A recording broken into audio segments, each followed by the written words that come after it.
everyone, and welcome back to Thrift Witch.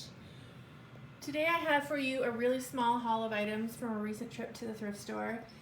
This was just a quick trip and I picked up just a few things, so the video won't be very long today.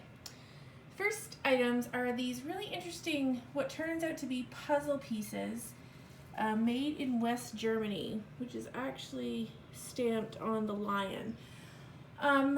There are animal pieces, and then there are other puzzle pieces. You can see that the rabbit and the dog are only partial. Because I do not have the entire puzzle, what I'm going to do is probably just sell the whole animals as a little set, because unfortunately I don't have the whole puzzle, so I can't sell it as a puzzle itself.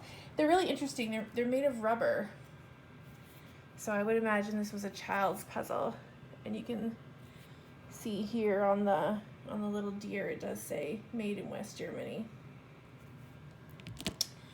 Next is a cast iron bracket with what looks to me like a caribou or an elk on it. The thing that I find about cast iron is because this thing could be 100 years old, this thing could be made last week. It's really difficult to tell if something is actually vintage. To me, this piece does not really have the look and feel of truly old cast iron, so I will sell this as a decorative piece, meaning that I'm not attributing any age to it. It's still quite lovely and something that someone might want to buy and hang in their garden to hang a potted plant or flowers from. Next up are some vintage ashtrays, and I am completely shocked at the price that some of these ashtrays actually command. This is a very, very large, heavy amber glass American-made ashtray. It is not, I thought it might be Blanco, however it is not. I'm not exactly sure. It might be Hazel Atlas. Not 100% sure who to attribute this piece to, however it is huge and heavy, and now I would think people would use it as more of, either a trinket dish or just a featured item to sit on your coffee table, or as, literally a weapon. These things, like this thing is heavy. Here's a little tourist piece from Pocono Mountains, Pennsylvania, with a little scene of deer here, and on the other side a bear family. This is also vintage, also amber glass, clearly American made, a nice little collector's item.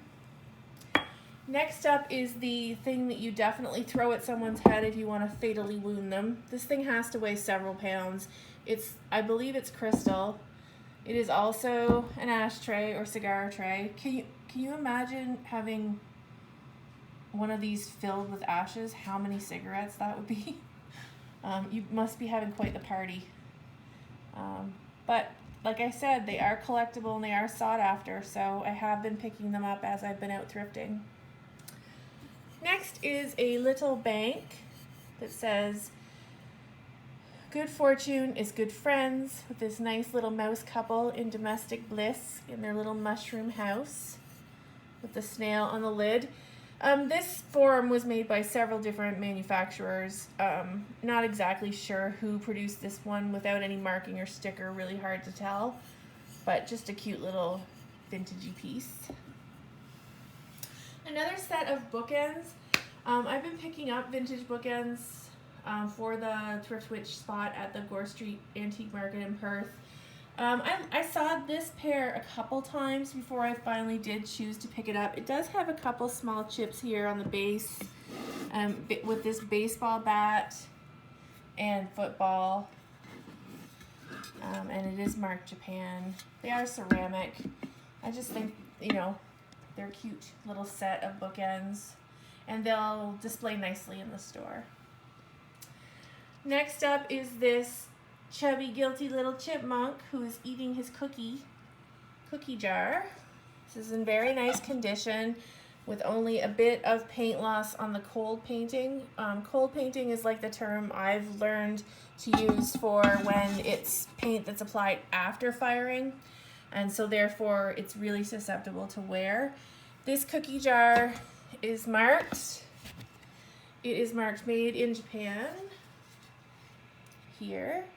And then, interestingly, it has a Kmart Canada Limited Toronto sticker. I looked it up, and Kmart left Canada in the early 90s or mid 90s, maybe 94. So the oldest this cookie jar could be, therefore, is from the early 90s. And honestly, he's probably older, but I don't 100% know for sure. I just thought he was a cute little guy. And then the last thing is this unused vintage Rubbermaid. There's the sign right there. Cutlery tray in Harvest Gold. This is like the color of the 70s. But these are sought after and in this color. So, especially it being completely unused, I was surprised it didn't have a sticker on it still, a purchase sticker. It's so clean. And then, like I said, I've been picking up some albums. I picked up this double album of the World's Greatest Waltzes. And it is completely unused. So it still has the inserts. It has the paper sleeves for the records so that when you took them out of their plastic wrapping, so there's 2 records in here. Once you took them out of the plastic wrapping, you'd put them back in the case by putting them in these paper sleeves. So even though the cover has a bit of wear, because, you know, it has been probably bounced around a bit and stored, so it's got a bit of, like, wear on it, these records were never used, never listened to. So, and, you know, for $2, just, I don't know, started really liking the cover art and some of the interesting records, LPs that you can pick up for virtually nothing.